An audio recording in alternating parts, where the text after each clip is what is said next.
Cette maison, il y a quelques mois, construite dans les années 50, il va la rénover entièrement. On va démarrer par l'isoler par l'extérieur parce que cette maison elle n'est pas du tout isolée. Après on va isoler aussi les combles, changer le système de chauffage parce qu'on était sur du gaz. On va passer sur une pompe à chaleur RO. Des travaux chiffrés à 85 000 €. Ils vont faire passer son bien d'une classe énergétique G à B. Voilà, on va monter de 4 classes énergétiques, exactement. Stéphane devait déposer son dossier MaPrimeRénov' cette semaine. Avec les annonces du gouvernement, il a décidé d'attendre janvier pour obtenir les nouvelles aides. Aujourd'hui, ce qui semblerait, c'est que ces 15 000 € là, ils feraient un gap jusqu'à 45 000 €. Vous auriez 30 000 € En plus, ouais. C'est une excellente nouvelle. Désormais, changer ses fenêtres ou son système de chauffage ne suffit plus.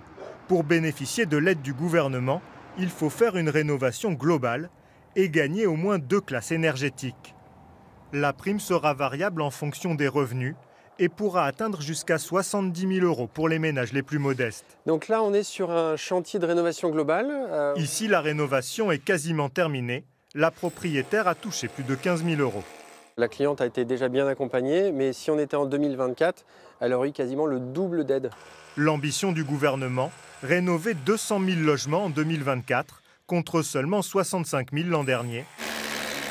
Un plan qui va mettre les entreprises du secteur à contribution. Dans les mois à venir, on va recruter de 5 à 10 personnes, principalement sur les chantiers, pour pouvoir suivre la cadence et la demande. En gros, on va passer de 30 à 40 personnes en quelques mois. Et donc, il faut les trouver, il faut les former, il faut les accompagner.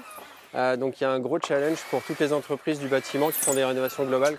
Il va par exemple devoir former des ouvriers à fixer une isolation extérieure avec ses chevilles en plastique. Trouver des artisans en début d'année prochaine s'annonce déjà compliqué.